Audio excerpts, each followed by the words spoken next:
Hello बच्चों। आज जो टॉपिक है वो क्लास 10th के लिए है। क्लास 10th में सेकंड चैप्टर है पॉलिनोमियल्स। आज हम पढ़ेंगे पॉलिनोमियल्स के बारे में। ये पॉलिनोमियल्स होता क्या है? तो वैसे तो आपने क्लास 9th में पढ़ा है पॉलिनोमियल्स, पर थोड़ा सा हम देख लेते हैं कि पॉलिनोमियल्स होता क्या है। पॉलिनोमियल्स होता क्या है? An algebraic expression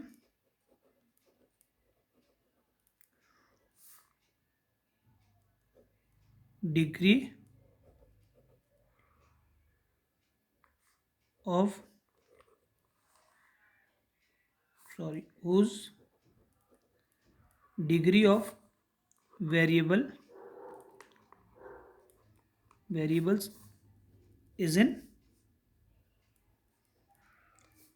whole number। वो एल्जेब्रिक एक्सप्रेशन जिसके वेरिएबल की डिग्री होल नंबर में हो। फॉर एग्जाम्पल है 3x² plus 2x plus 1। 3x² plus 2x plus 1, ये क्या है हमारे पास? पॉलिनोमियल। इसमें वेरिएबल कौन है? x की डिग्री किस में? होल नंबर में। 2 1 होल नंबर क्या होते हैं? 0 1 2 3 4 5 एंड सो ऑन। तो इनकी डिग्री किस में? होल नंबर में वेरिएबल की, इसलिए ये क्या कहलाएगा? पॉलिनोमियल। कोई और एग्जांपल देखते हैं। 2x³ plus 3x² plus 5x plus 7, ये भी क्या है? ये है पॉलिनोमियल, क्योंकि हर वेरिएबल की डिग्री किस में? होल नंबर में। चलो ऐसे ही हम कुछ चेक करते हैं। मानो हमने बोला 3x³ प्लस 4x² प्लस 7 पहला। सेकंड बोला हमने 3x² प्लस 2√x प्लस 5। फिर हमने बोला 3x² प्लस 1/x प्लस 6। फिर हमने बोला 4x³ प्लस √2x² प्लस 7। फिर हमने बोला 7। तो अब इनमें से पॉलिनोमियल कौन है और कौन पॉलिनोमियल है, कौन नहीं है? तो हमने देखा 3x³ प्लस 4x² प्लस 7। तो यहाँ पर हमारे पास वेरिएबल की डिग्री किस में? होल नंबर में। 0 1 2 3 4, तो 2 3। तो ये क्या कहलाएगा? पॉलिनोमियल। क्या कहलाएगा? पॉलिनोमियल। अब हम बात करते हैं सेकंड की। हमने बोला डिग्री किसकी होनी चाहिए? वेरिएबल की किस में होनी चाहिए? होल नंबर में। अब ये हो गया 3x² plus 2√x। Root x का मतलब क्या होता है? रूट एक्स का मतलब होता है एक्स की पावर हाफ। क्या होता है? एक्स की पावर हाफ। रूट एक्स का मतलब क्या होता है? एक्स की पावर हाफ, 1/2। तो हमें पता है 1/2 होल नंबर नहीं होता। Whole number 0 1 2 3। तो ये क्या है? Not a polynomial.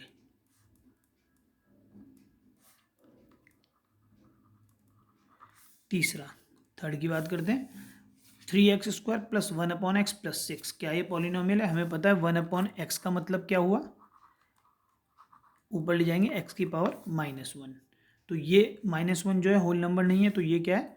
Not a polynomial. अब बात करते हैं इसकी, क्या ये पॉलिनोमियल है? बच्चे कंफ्यूज हो जाते हैं कि यार रूट में लिखा हुआ है 2, तो इसलिए क्या पता है ना हो।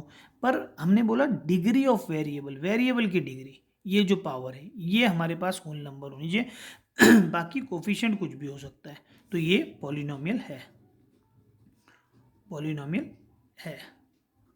अब बात करते हैं 7 की। क्या 7 पॉलिनोमियल है?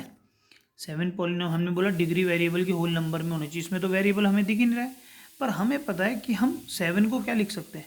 7x की पावर 0 लिख सकते हैं, क्योंकि किसी भी चीज़ की पावर 0 का मतलब 1 होता है। तो मान लो यहाँ 1 है, उसको हमने x की पावर 0 लिखा और 0 होल नंबर होता है, तो ये भी क्या है? पॉलिनोमियल है। ये भी क्या है? पॉलिनोमियल है। अब हम बात करते हैं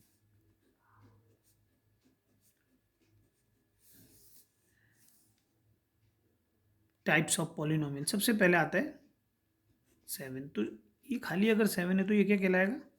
कांस्टेंट पॉलिनोमियल।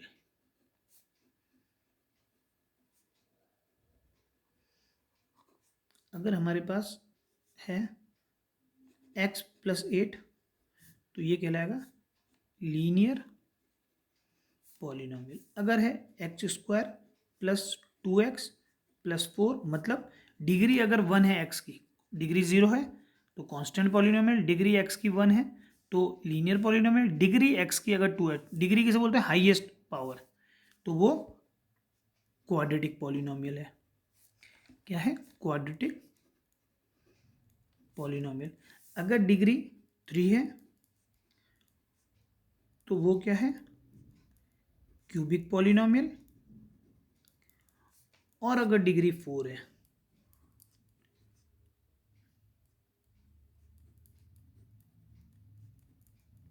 तो वो है बाइक्वाड्रेटिक। बस इतना बहुत है, बाइक्वाड्रेटिक। अब देखिए हमारे पास पॉलिनोमियल हमने पढ़ना है। पॉलिनोमियल में हमारे पास क्या है? इस बार हमारे पास फैक्टराइजेशन मेथड है अभी, ठीक है, और ज़ीरोज़ के बारे में हम पढ़ेंगे इसमें। तो सबसे पहले तो आप इतना याद रखिए कि ज़ीरोज़ आपने अभी तक किससे निकाला? फैक्टर से। चलो पहले एग्जांपल देखते हैं कि आपने ज़ीरोज़ निकाला होगा। तो मान लो मेरे पास एक पॉलिनोमियल है 2x² + 3x + 1। अब आपको फैक्टर करना तो आता ही होगा। फैक्टर आपने कैसे करे थे पहले इसके? देखिए हम इन दोनों का प्रोडक्ट देखते हैं। जो यहाँ पर साइन होता है उस प्रोडक्ट को हमने दो टुकड़ों में तोड़ना है। यहाँ पर क्या साइन है? प्लस। तो उन दो टुकड़ों का सम क्या होना चाहिए? ये सेंटर वाला, ठीक है ना। मतलब 2 × 1 2 हो गया। 2 को इस तरह से तोड़ना है दो टुकड़ों में कि उनका सम 3 हो, क्योंकि यहाँ पर प्लस का साइन है। तो हम क्या लिखते हैं? 2x + x। वेरिएबल तो लिखना ही पड़ेगा। आ गया? 2x कॉमन आ रहा है, x+1, दोनों में से कुछ कॉमन नहीं है तो इसका मतलब 1 कॉमन, x+1। तो क्या बचा? 2x + 1 x+1। For zeros, zero निकालने हैं तो हम लिख देंगे कि 2x + 1 और x+1 = 0।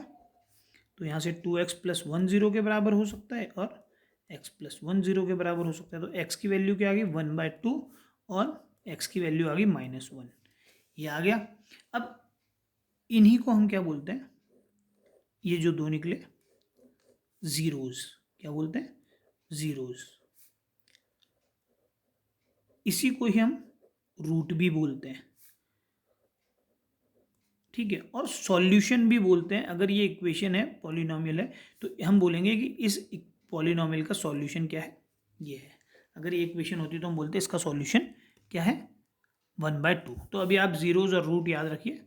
क्वाड्रेटिक इक्वेशन पढ़ेंगे तब पढ़ेंगे हम इसमें सॉल्यूशन के बारे में। तो ज़ीरोज़ से तो बात ये भी हो गई कि अगर मैं इन वैल्यू को यहाँ पुट करूँगा तो ये ज़ीरो हो जाएंगे, पूरा पॉलिनोमियल ज़ीरो बन जाएगा। अब देखिए हम आगे बढ़ते हैं। अब एक चीज़ और देखो, यहाँ पर डिग्री कितनी थी? 2। तो जिस टाइप का पॉलिनोमियल होता है, जितनी उसकी डिग्री होती है उतने ही नंबर ऑफ ज़ीरोज़ होते हैं। इसकी डिग्री हाईएस्ट कितनी है? 2। तो नंबर ऑफ ज़ीरोज़ भी क्या होंगे? 2। अगर मेरे पास कांस्टेंट पॉलिनोमियल, कोई ज़ीरो नहीं होगा इसका। Linear polynomial, number of zero 1। Quadratic polynomial कितनी हाईएस्ट डिग्री? 2, तो number of zeros 2। Cubic polynomial highest degree कितनी है? 3, तो नंबर ऑफ ज़ीरोज़ 3 होंगे इसमें। बाय क्वाड्रेटिक हाईएस्ट डिग्री 4, तो नंबर ऑफ जीरोज इसमें 4 होंगे। तो जितनी डिग्री उतने नंबर ऑफ जीरोज। अब हम आगे बढ़ते हैं। देखिए हमने इसमें मेन चीज़ क्या पढ़नी है? हमने इसमें दो चीज़ पढ़नी है मेन। एक पढ़ना है सम ऑफ जीरोज, एक पढ़ना है प्रोडक्ट ऑफ जीरोज। तो मान लो मेरे पास एक पॉलिनोमियल है, ठीक है। चलो एक सम ऑफ जीरोज मैं आपको पहले ऐसे ही समझा देता हूँ। Sum of zeros, sum of zeros फिर हम अलग से लिख देंगे formula, sum of zeros. Sum of zeros का मतलब है जो दो जीरो मैंने निकाले इनका सम। तो अगर मैं इनका सम करूं तो क्या आएगा? -1/2 माइनस ये। तो ये कितना हो जाएगा सम करके? हो गया। इसी तरह अगर मैं प्रोडक्ट ऑफ जीरो निकालूं, जो दो जीरो मैंने पॉलिनोमियल के निकाले उनका प्रोडक्ट, तो क्या आएगा उनका प्रोडक्ट? -1/2 इंटू -1, कितना हो गया? 1/2।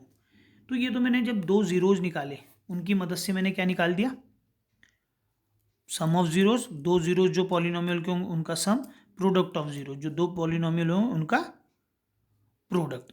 पर अगर मुझे डायरेक्ट निकालना है तो मैं कैसे निकालूंगा, sum of zeros. Sum of zeros का फॉर्मूला होता है minus coefficient of x upon coefficient of x square. तो coefficient of minus coefficient of x, coefficient of x का मतलब जो एक्स के साथ लिखा हुआ है, एक्स के साथ यहाँ क्या लिखा है, एक्स के साथ यहाँ क्या लिखा है 3, तो इसका मतलब कोफिशिएंट ऑफ एक्स क्या आ गया 3। कोफिशिएंट ऑफ एक्स स्क्वायर कितना लिखा है 2, एक्स स्क्वायर के साथ क्या है 2, तो ये कोफिशिएंट कहलाता है 2। तो वही चीज़ आ गई, एक मैंने डायरेक्ट फॉर्मूले से निकाला, एक दो जीरोज निकाल के। अब अगर मैं प्रोडक्ट ऑफ जीरोज निकालूं,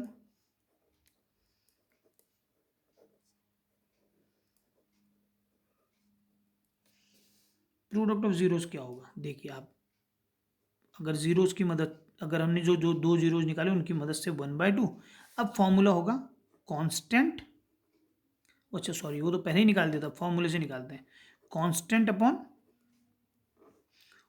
कोफिशिएंट ऑफ एक्स स्क्वायर। इसको अभी दोबारा लिखते हैं पीछे, कोफिशिएंट ऑफ एक्स स्क्वायर।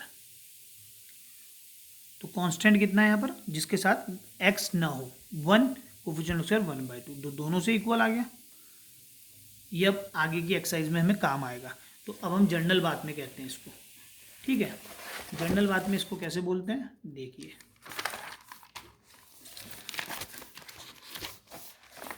हम पे एक क्वाड्रेटिक पॉलिनोमियल है, क्वाड्रेटिक पॉलिनोमियल क्या होता है, a x square plus b x plus ये पॉलिनोमियल है। अभी हमने क्या देखा, सम ऑफ जीरोज क्या होगा, minus coefficient of x upon coefficient of x square, ये फॉर्मूला हो गया, ये जनरल इक्वेशन है। बुक्स में यह बहुत से टीचर्स ये भी बोलते हैं कि आप लिख दीजिए माइनस बी अपॉन ए, क्योंकि यहाँ पर एक्स का कोफिशिएंट क्या है बी और एक्स स्क्वायर का कोफिशिएंट है ए। ऐसे ही आता है product of zeros, product of zeros क्या होता है, constant upon coefficient of x square. तो इसके लिए भी बहुत से टीचर क्या लिखते हैं, कांस्टेंट क्या है यहाँ पर जीरो, कांस्टेंट समझ रहे हो, जो जिसके साथ वेरिएबल ना हो, मतलब एक्स वाई जिसमें भी आपको पॉलिनोमियल दिया हो वो वेरिएबल ना हो, तो सी अपॉन ए, ये हमारे पास हो गया फॉर्मूला, ठीक है। Sum of zeros minus coefficient of x upon coefficient of x square, इसको हम क्या लिख सकते हैं माइनस बी अपॉन ए, क्योंकि हमें पता है एक्स का कोफिशिएंट क्या है बी और एक्स स्क्वायर कोफिशिएंट ए। टीचर्स ये भी यूज़ करते हैं डायरेक्ट, ये ना लिख के, ठीक है, ये भी डायरेक्ट यूज़ करते हैं, product of zero constant upon coefficient of x square. Constant क्या है यहाँ पर सी, कांस्टेंट मतलब जिसके साथ कोई वेरिएबल ना हो, सी आ गया, सी अपॉन ए, ये हमारे पास फॉर्मूला बन गया। अब हम आते हैं एक्सरसाइज में, ठीक है, एक्सरसाइज 2.2, क्योंकि एक्सरसाइज 2.1 ओरली हो जाएगी, उसमें कोई दिक्कत नहीं है, देखते हैं हम, देखिए 2.1 ये है, the graphs of y equals to P X are given in figure, ये ग्राफ्स दिए हैं आपको for some polynomial P X, find the number of zeros. उसने बोला ग्राफ है, ग्राफ को देख के बताना है कि कितने नंबर ऑफ जीरोज होंगे। तो हमेशा ध्यान रखिए कि जितने हमारे पास ग्राफ, जो भी ग्राफ हमारे पास एक्स एक्सेस को जितनी जगह काटता है उतने नंबर ऑफ उतने नंबर्स ऑफ जीरोज होते हैं।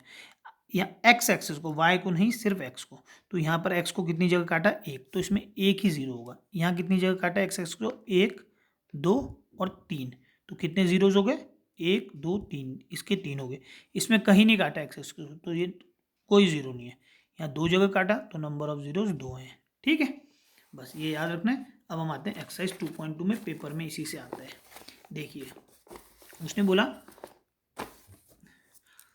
Find the zeros of the polynomial following quadratic polynomial. Quadratic polynomial मतलब जिसकी डिग्री 2 हो, उनके हमें नंबर ऑफ जीरोज निकालने हैं, जीरोज फाइंड करने हैं, और verify the relationship between zeros and coefficient. और जीरोज में और कोफिशिएंट्स में उनको हमें रिलेशन वेरीफाई करना है। वो कैसे करते हैं अब देखिए। हमारे पास पॉलिनोमियल पहला क्या दिया है, x square minus 2x minus 8। ये हमारे पास एक पॉलिनोमियल दिया है। हमने क्या करना है, x square minus 2x minus 8। इसको हटाते हैं बुक को। देखिए हम क्या करते हैं, मान लेते हैं इसको fx नाम दे देते हैं। हमारा सबसे पहला काम है इसका फैक्टर करना है। जिसको फैक्टर आते हैं 9th में अच्छी बात है, नहीं आते तो सुनिए। फैक्टर कैसे करते हैं, फैक्टर करा जाता है, एक मिनट, ऐसे फैक्टर करा जाता है। इनको आप इस साइन को देखिए, और ये जो कांस्टेंट है और एक्स स्क्वायर का जो कोफिशिएंट है 1 है यहाँ पर, ठीक है। इनका प्रोडक्ट कितना आ गया, 8। 8 आ गया। यहाँ पर क्या साइन है, माइनस का साइन है। तो 8 को आपने दो टुकड़ों में तोड़ना है जिनका डिफरेंस, डिफरेंस क्यों कह रहे हैं हम, क्योंकि यहाँ पर माइनस है। अगर प्लस होता तो उन दो टुकड़ों का सम होता। तो उन दो टुकड़ों का डिफरेंस क्या होना चाहिए, -2। तो हम क्या करते हैं, एक्स स्क्वायर माइनस लिखते हैं 4x माइनस 2x माइनस 8, ठीक है।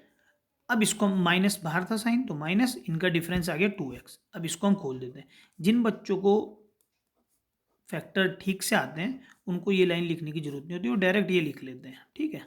तो हर तरह के बच्चे होते हैं, ठीक है। तो उनके हिसाब से देख रहे हैं, x कॉमन लिया, x माइनस 4 प्लस 2 कॉमन लिया,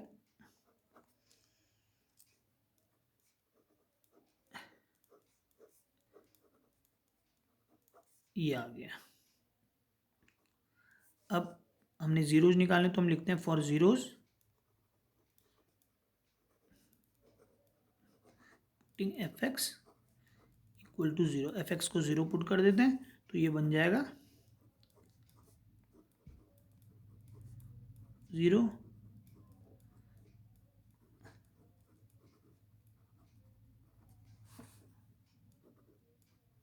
-2 एंड x इक्वल्स टू 4। तो हमारे पास दो जीरो निकल चुके हैं, x एक -2 एक 4, क्योंकि डिग्री 2 है हाईएस्ट, तो दो ही जीरो निकलेंगे। एक आया -2 और एक आया 4। अब उसने हमें सिर्फ जीरो निकालने के लिए नहीं कहा था, उसने आगे क्या बोला था, verify the relationship between the zeros and the coefficient. हमें रिलेशन भी वेरीफाई करना है। तो रिलेशन वेरीफाई करते हैं। रिलेशन कैसे वेरीफाई होगा, देखिए। सबसे पहले हम क्या करते हैं, हम निकालते हैं इसमें sum of zeros. Sum of zeros formula याद किया, सम ऑफ जीरोज है minus coefficient of x upon coefficient of x square, ये फॉर्मूला होता है। अब देखिए बुक में कोफिशिएंट ऑफ एक्स क्या है, यहाँ पर एक्स का कोफिशिएंट जो एक्स के साथ लिखा है -2। तो माइनस ये वाले फॉर्मूले का माइनस तो ऐसे ही रहा, साथ में -2 आ गया, upon coefficient of x square. X square का कोफिशिएंट क्या है, माइनस, तो सॉरी सिर्फ 1 है, ठीक है, कुछ नहीं है तो 1 है, मतलब 1। तो ये कितना आ गया 2। अब हमने ये कोफिशिएंट, उसने बोला verify the relationship between coefficient and zeros. तो हमने अभी सम ऑफ जीरोज किसकी मदद से निकाला, कोफिशिएंट्स की मदद से। अब हम जीरोज की मदद से इसको वेरीफाई भी कर रहे हैं, जो हमने जीरोज निकाले थे। क्या क्या निकले थे हमारे जीरोज, अगर याद है, नहीं है तो एक बार थोड़ा सा इसको देख लेते हैं। हमारे जीरोज निकले थे -2 और 4, -2 और 4। तो -2 और 4 का सम कितना आ गया, 2 आ गया। तो रिलेशन वेरीफाई हो गया, सम वेरीफाई हुआ। प्रोडक्ट भी वेरीफाई करते हैं इसका, ठीक है। तो product of zeros constant upon coefficient of x square. अब कांस्टेंट कितना है, फिर से इक्वेशन में देखते हैं। कांस्टेंट मतलब जिसके साथ कोई वेरिएबल ना हो, -8, और कोफिशिएंट ऑफ एक्स स्क्वायर कितना है, 1 ही है वो। अब वेरीफाई भी करना है, प्रोडक्ट ऑफ जीरोज, क्या आएगा -2 × 4, 2 जीरोज हम पे क्या थे -4, और ये क्या हो गया हैंस वेरीफाइड। ठीक है, इसी के बाद हम क्वेश्चन नंबर फर्स्ट का सेकंड पार्ट करते हैं। फर्स्ट का सेकंड पार्ट देखते हैं क्या है। 4s² - 4s + 1, 4s²। अब यहाँ पर हमारे पास ये क्वेश्चन आ गया 4s² - 4s + 1, तो यहाँ पर हमारे पास वेरिएबल हो गया s। ठीक है, तो हम क्या करते हैं, ऐसा करते हैं, इसको थोड़ा सा ऐसे करके पेपर को दो हिस्सों में डिवाइड करते हैं, पलटेंगे तो फिर समझ नहीं आएगा। तो सबसे पहले इसका नाम देते हैं fs, ये आ गया सबसे पहले फैक्टर। तो हमें क्या देखना है, इन दोनों का प्रोडक्ट, इसका और इसका, कितना आ गया 4 आ गया। अब यहाँ पर क्या साइन है प्लस, तो इसका मतलब 4 के 2 टुकड़े करने हैं जिनका ये क्या है प्लस, सम 4 आए। तो हम क्या करते हैं 4s² को ऐसे लिखते हैं -4, 2s + 2s + 1, 4s² - 2s - 2s + 1, 4s, इन दोनों में से क्या कॉमन आया 2s, 2s कॉमन लिया, 2s और यहाँ -1 बचा। दोनों में से क्या कॉमन आ रहा है, कॉमन कुछ नहीं है, दोनों में से कुछ नहीं, छोटी चीज़ कॉमन आती है हमेशा, ठीक है ना, जो दोनों में से बाहर निकल जाए। इसमें से कुछ नहीं आया तो इसका मतलब -1 बाहर आएगा। -1 क्यों लिया, 1 क्यों नहीं लिया, क्योंकि हमें ये चीज़ भी यही बननी चाहिए, तो इसलिए माइनस लेंगे तब जाके ये पॉजिटिव आएगा, ये नेगेटिव। 2s - 1, 2s - 1। अब जीरोज निकालने के लिए फॉर जीरोज पुटिंग fs = 0, तो इसका मतलब 2s - 1 = 0 एंड 2s - 1 = 0। तो यहाँ से s की एक वैल्यू आ गई 1/2, s की एक वैल्यू आ गई 1/2। तो हमारे पास दो जीरोज जो निकले वो दोनों क्या निकले 1/2, दोनों के दोनों क्या निकले 1/2। ठीक है, अब हमने इनको वेरीफाई भी करना है, तो वेरीफाई के लिए फिर वही फॉर्मूला, क्या sum of zeros and product of zeros. तो पहले सम ऑफ जीरोज निकालते हैं, सम ऑफ जीरोज फॉर्मूले की मदद से, पहला काम फॉर्मूले की मदद से। तो सम ऑफ जीरोज क्या होगा माइनस कोफिशिएंट ऑफ, अब एक्स न लिख के हम एस लिखेंगे, और कोफिशिएंट ऑफ s²। अब यहाँ s का कोफिशिएंट क्या है s के साथ क्या लिखा हो 4, पर साइन भी लिखा है माइनस का, तो साइन भी आता है, ये वाला माइनस तो फॉर्मूले का माइनस हो गया -4/4, कितना आ जाएगा माइनस माइनस प्लस, 4 से 4 कैंसिल, 1 आ गया। ठीक है, अब हम सम ऑफ जीरोज दोबारा करते हैं, सम ऑफ जीरोज क्या आएगा 1/2 + 1/2 = 1। ठीक है, अब आते हैं प्रोडक्ट ऑफ जीरोज में।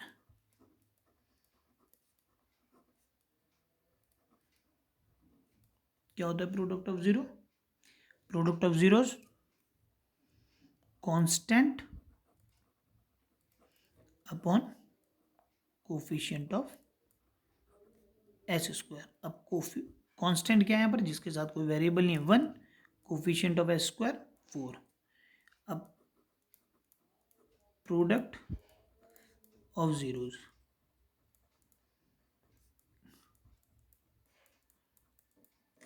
1/4 दोनों का, तो वेरीफाई हो गया, फॉर्मूले से भी सम वही, प्रोडक्ट भी फॉर्मूले से भी वही, और जो जीरो निकाले थे उनकी मदद से भी वही, तो हैंस वेरीफाइड। आगे बात समझ, थोड़ा थोड़ा समझ आया, चलिए आगे बढ़ते हैं, थोड़ा और समझ आएगा। चलिए थोड़ा सा आगे बढ़ते हैं, अगला क्वेश्चन क्या है, थर्ड पार्ट।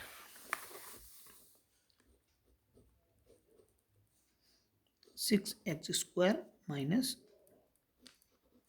चलिए पहले इसको स्टैंडर्ड फॉर्म में लिख लेते हैं, fx = 6x², फिर 7x आएगा, फिर 3 आएगा, ठीक है ना। अब हम क्या करते हैं, हम इसको सबसे पहले फैक्टर 7 6 3 = 18, 18 यहाँ क्या साइन है, नेगेटिव, तो 18 के 2 टुकड़े करने हैं जिनका डिफरेंस 7 हो। वैसे तो आ जाएगा एकदम, पर किसी किसी बच्चे को करना है तो आप फैक्टर करके देखिए। 2 9 जा 3, 3 जा 3, 3 जा, ऐसे पता चल जाता है कि 3 3 जा 9, 9 2 जा 18, और 9 माइनस 2 7, 7 ही चाहिए था। तो 6x² minus 9x minus 2x minus ये, इसको आप खोल दीजिए। आप जब इसको सॉल्व करेंगे तो आपका यही इक्वेशन बनेगी। जब आप ढंग से सीख जाते हैं तो ये वाला स्टेप लिखने की आपको ज़रूरत नहीं होती, आप सीधा इसके बाद ये लिखते हैं। अब इन दोनों में से कॉमन क्या आ रहा है, इन दोनों में से कॉमन आ रहा है 3x, 3x कॉमन लिया तो यहाँ बचा 2x माइनस 3। अब इन दोनों में से क्या कॉमन आ रहा है, कुछ नहीं, तो 1 कॉमन आ रहा है, 2x माइनस 3। ठीक, अब 2x माइनस 3 कॉमन है दोनों में से, बाहर अंदर क्या बचा 3x प्लस 1। फिर से जीरोज निकालते हैं। For zeros fx equals to 0, 2x minus 3 equals to 0,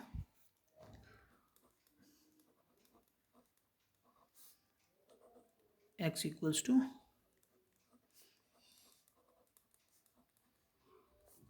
ये आ गए। अब आपने इसके सम ऑफ जीरोज और प्रोडक्ट ऑफ जीरोज खुद निकालने हैं। ठीक है, ये खुद निकाल लेंगे आप, जैसे वेरीफाई आप खुद कर लेंगे। ठीक है, पहले 2 क्वेश्चन में क्या है, जब आपके पास 2 जीरोज आ गए तो वेरीफाई करने में आपको कोई दिक्कत नहीं होनी चाहिए। आगे बात समझ, वेरीफाई करेंगे तो इसको देखना है अपने, minus coefficient of x upon coefficient of x square, फिर उन दोनों का सम करना है, वही मेथड जो हमने पहले अपनाया।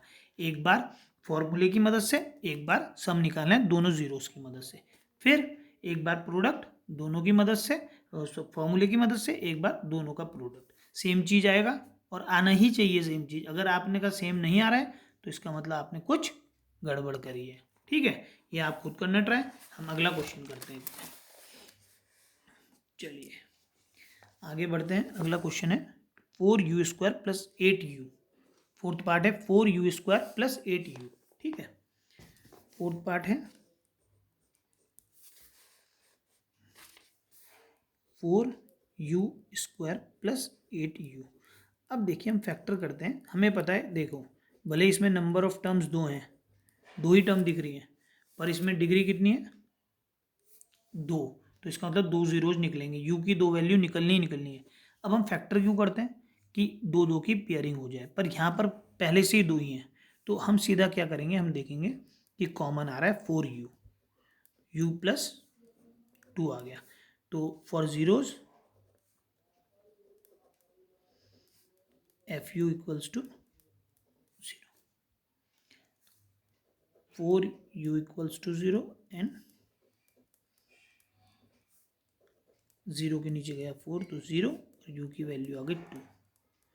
ठीक है, अब इसमें निकालते हैं हम sum of zeros. Sum of zeros, formula आपको पता ही है सम ऑफ जीरोज का क्या होता है, माइनस कोफिशिएंट ऑफ u, क्योंकि u वेरिएबल है, upon coefficient of u square. Coefficient of minus coefficient of u क्या है, कोफिशिएंट ऑफ u आपके पास है, यहाँ पर u का कोफिशिएंट क्या है 8, u का कोफिशिएंट दिख रहा है ना, साथ में लिखा हुआ है 8, और कोफिशिएंट ऑफ u स्क्वायर क्या है 4, कितना आ गए -2।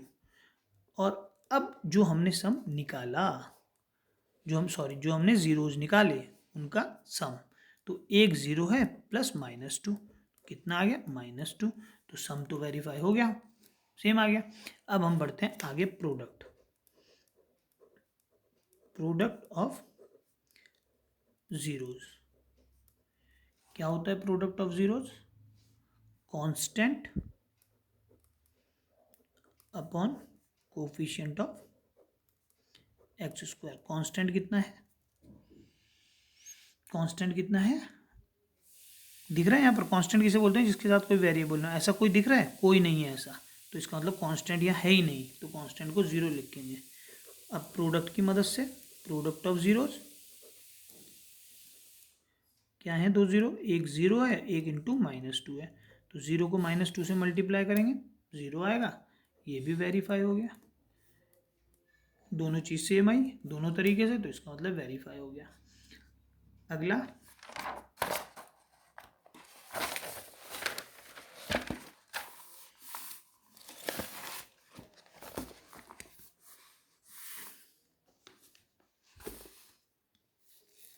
फिफ्थ पार्ट, अच्छा क्वेश्चन है।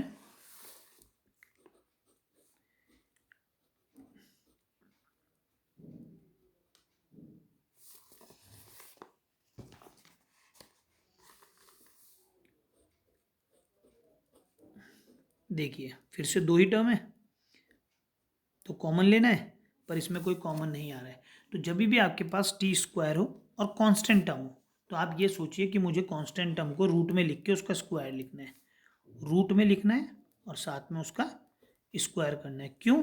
क्योंकि मुझे पता है किसी भी चीज़ का अगर मैं रूट का स्क्वायर करूं तो वो वही चीज़ आ जाती है। क्यों? क्योंकि रूट का मतलब क्या होता है, पावर हाफ, और स्क्वायर करेंगे तो ये टू से टू कैंसिल, वही चीज़ आ जाती है। तो रूट का स्क्वायर करना वही, तो रूट लगाया स्क्वायर लगाया एक ही चीज़ होगी। अब ये क्या बन गया, ए स्क्वायर माइनस बी स्क्वायर, ए स्क्वायर माइनस बी स्क्वायर क्या होता है, ए स्क्वायर माइनस बी स्क्वायर, ए माइनस बी ए प्लस बी, फॉर्मूला याद होना चाहिए। अब ये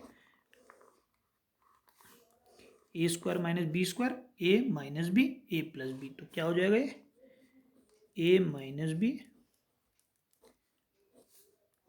ए प्लस बी, हो गया। ठीक है, ये क्या हो गया, फैक्टर हो गए। तो अब for zeros F T equals to zero, तो क्या लिखोगे आप,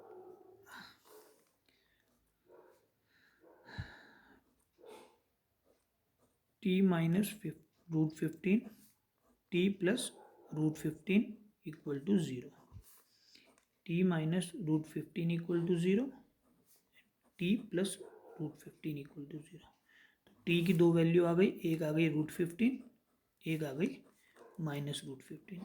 अब हम सम ऑफ जीरोज निकालते हैं। सम ऑफ जीरोज कैसे निकलेगा, सम ऑफ जीरोज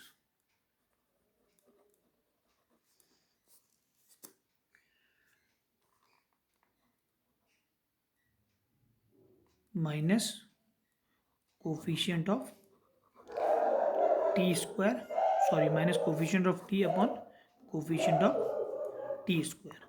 तो minus coefficient of t, minus ऐसी रहा, कोफिशिएंट ऑफ टी, यहाँ पे टी है, टी दिख रहा है, टी नहीं है, तो इसका मतलब टी नहीं है तो टी का कोफिशिएंट भी नहीं है, तो वो क्या आ गया जीरो। अब डिनोमिनेटर में कुछ भी हो तो वो जीरो ही है। अब सम करते हैं, जो हमने दो जीरोज निकाले थे उनकी मदद से। दो जीरोज हमने क्या निकाले थे, √15 प्लस -√15, अगर इन दोनों का सम होगा तो ये भी क्या आ जाएगा, जीरो, तो वेरीफाई हो गया। अब हम आगे बढ़ते हैं प्रोडक्ट पे। प्रोडक्ट ऑफ जीरोस का फॉर्मूला आपको पता है क्या होता है, constant upon coefficient of x square. Constant कितना है, कांस्टेंट क्या है बताइए, कांस्टेंट -15 जिसके साथ कोई वेरिएबल ना हो, coefficient of, sorry T square, coefficient of t square 1। अब जो हमने जीरोज निकाले उसकी मदद से, ठीक है, एक है √15, एक है माइनस पहले लिख देते इंटू √15, माइनस ऐसी रहा, हमें क्या पता है रूट इंटू रूट वही चीज़ आ जाती है, रूट का स्क्वायर वही, तो ये आ गया 15, वेरीफाई भी हो गया, हैंस वेरीफाइड। आ गया समझ, कोई दिक्कत? चलिए अगला क्या है क्वेश्चन, चलिए ये आपको खुद करना है, ठीक है। अब हम क्या करते हैं, हम थोड़ा सा आगे बढ़ते हैं। Find a quadratic polynomial each with a given number as sum and the product of its zeros. मतलब हमें क्या दिया है, हमें ये जो दिए हैं ये सम ऑफ जीरो है और जो ये दिया है प्रोडक्ट ऑफ जीरो है। तो उसने बोला क्वाड्रेटिक इक्वेशन फाइंड करो, सेकंड का पहला क्वाड्रेटिक इक्वेशन फाइंड करो जिसमें हमें सम ऑफ जीरोज दिया है ये, और ये -1 जो दिया है वो प्रोडक्ट ऑफ जीरो है। ये सम ऑफ जीरो, ये प्रोडक्ट ऑफ जीरो रिस्पेक्टिवली, मतलब जो पहले लिखा है उसकी पहले बात करी, प्रोडक्ट मतलब ये प्रोडक्ट। अब क्वाड्रेटिक पॉलिनोमियल बनाने हैं, ठीक है। अब हमें पता है, हमने लिखा था स्टैंडर्ड फॉर्म क्या होती है इसकी, a x square plus b x plus c, ये होती है मान लो, ठीक है। तो अब मुझे पता है सम ऑफ जीरोस क्या होता है, कितना दे रखा है इसने सम ऑफ जीरोस, 1/4 दे रखा। सम ऑफ जीरोस में एक मैंने बताया था कि आप coefficient of x upon coefficient of x square लिखते हैं, आप डायरेक्ट भी लिख सकते हैं माइनस बी अपॉन ए, इसमें लिखते हैं क्योंकि हमने यहाँ मान लिया ये आता है 1/4, इसको ऐसे ही छोड़ देते हैं। अब हम लिखते हैं product of zeros. Product of zeros क्या होता है, इसने -1 दिया है और हमें पता है वहाँ होता है c upon a, constant upon coefficient of x square minus a. अब यहाँ पर देखिए, हमें सिर्फ ए को कंपेयर करना है, ए इक्वल आना चाहिए, ए बराबर आना चाहिए। यहाँ ए कितना है 4, यहाँ ए कितना है कुछ नहीं 1। तो इसको मुझे 4 बनाने के लिए मैं क्या करता हूँ, ऊपर वाली टर्म को, नीचे को भी 4 से मल्टीप्लाई करता हूँ, ऊपर को भी 4 से मल्टीप्लाई करता हूँ। तो मेरे पास यहाँ कंपेयर करने में ए कितना आ गया 4, बी कितना आ गया 1 और सी कितना आ गया -4। Here A equals to 4, B equals to -1, क्योंकि बी के साथ नेगेटिव साइन है तो इसके पास जाएगा -1 और सी कितना आ जाएगा -4। तो हमारे पास क्या बन जाएगा, required polynomial 4x square minus x, 1 लिखो ना लिखो एक ही बात है, -x -4, ये आपका पॉलिनोमियल हो गया। आगे बात समझ। इसी का अगर मैं सेकंड पार्ट देखूं, इसी का सेकंड पार्ट देखते हैं। यहाँ पर क्या है, √2 1/3, सम ऑफ जीरोस दिया है √2 और प्रोडक्ट दिया है 1/3। अब इसको करते हैं, ठीक है। तो सबसे पहले सम ऑफ जीरोस,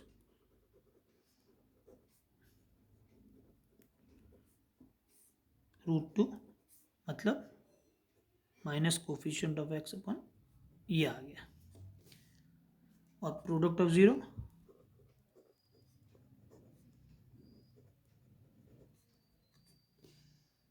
कितना दिया है 1/3, क्या होता है सी अपॉन ए 1/3। अब यहाँ पर ए कितना है, यहाँ 1 है, यहाँ पर 3 है, तो इसको 3 बनाना है। तो हम क्या करते हैं, इसको 3 से मल्टीप्लाई, ऊपर भी नीचे भी। तो अब कंपेयर करते हैं, तो ए क्या आ गया हमारा, here here A equals to 3, B equals to -3√2, C equals to 1। हमारा मकसद ही इसमें यह है कि आप इसमें क्या करो, कंपेयर करो ए को, ए इक्वल बनाने। इक्वल कैसे बनेगा, छोटे वाले को, जो छोटा है उसको मल्टीप्लाई करो, उसको बड़ा वाला बनाने की सोचो। तो यहाँ पर क्या आ जाएगा, रिक्वायर्ड ए, यहाँ पर आ गए ए एक्स स्क्वायर माइनस बी, जो भी बी था इसका, एक्स प्लस सी, ठीक है। ये बन गया हमारे पास पॉलिनोमियल। सेकंड क्वेश्चन हो गया, ठीक है। थर्ड पार्ट देखते हैं, थर्ड पार्ट समझ आ जाएगा, फिर उसके बाद बाकी खुद हो जाएंगे सम्स। एक थर्ड पार्ट फिर देख लेते हैं। थर्ड में उसने बोला 0 और √5,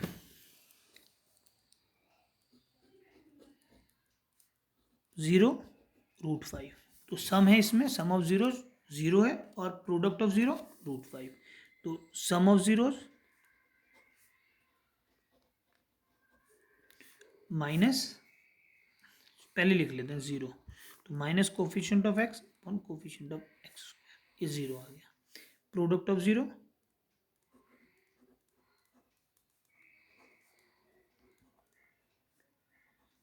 √5, क्या होता है सी अपॉन ए √5, ठीक है। अब देखिए ये तो 0 है, 0 के नीचे कुछ नहीं दिख रहा है, तो मतलब 1 है, यहाँ भी क्या है 1 है। तो ए कितना आ गया मेरे पास, ये a equals to 1, b equals to 0, c equals to √5। तो रिक्वायर्ड पॉलिनोमियल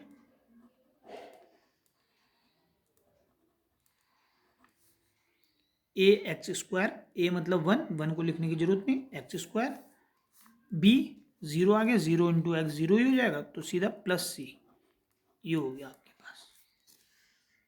ठीक है, आई बात समझ। अगला क्वेश्चन क्या है, कोई दिक्कत तो नहीं। चलिए देखिए अगला क्वेश्चन, ये इजी है, ये आप कर लोगे, 1/4 हो जाएगा आपसे। ठीक है, ये भी हो जाएगा, इसमें ट्राई करना तीनों आसान है, हो जाएंगे। 2.2 आपकी हो चुकी है। अब 2.3 बहुत ही इंपॉर्टेंट क्वेश्चन है। 2.2 के बाद ये जो क्वेश्चन नंबर 9 है, ये बहुत ज़्यादा इंपॉर्टेंट होता है। एग्जाम्पल 9, सॉरी, एग्जाम्पल 9 जो है ये बहुत ज़्यादा इंपॉर्टेंट होता है। और जो एक्सरसाइज 2.3 का क्वेश्चन नंबर आपका 3rd है, ये बहुत ज़्यादा इंपॉर्टेंट होता है। इनको तो आप ढंग से, बिल्कुल आपको एकदम ऐसा होना चाहिए ये क्वेश्चन कि आपको एकदम हो जाए। ठीक है, चलिए ओके, आज के लिए इतना काफ़ी है, मिलते हैं अगले वीडियो में।